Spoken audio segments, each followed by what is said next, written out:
Welcome to the Genius Factory. Enjoy the video. You start by prepping a DRM-free file. This matters because protected tracks cannot become ringtones. Import the song into GarageBand on your iPhone or onto a computer and into iTunes/Music app. You need an AAC version. Once imported, trim it to 30-40 seconds. Shorter clips make crisp tones. Make sure you position the catchy section at the start because ringtones loop. This saves editing later. This first step creates a usable file ready for ringtone conversion. Now convert and export. In GarageBand, select the trimmed region, set tempo and fades so it sounds good when repeated. Tap Share, pick ringtone, then export. Name the file clearly for easy selection.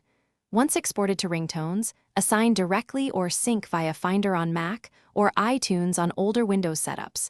The desktop path requires renaming to M4R and placing in the ringtones section. These steps produce a system-recognized ringtone that your iPhone can immediately. Finally, assign the tone.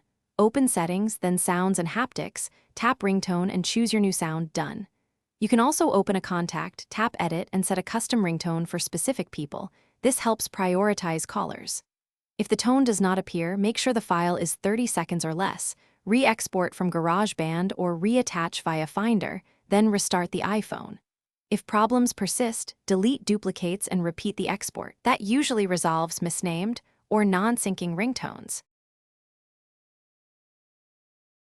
Thanks for watching. If you found this helpful, don't forget to like and subscribe.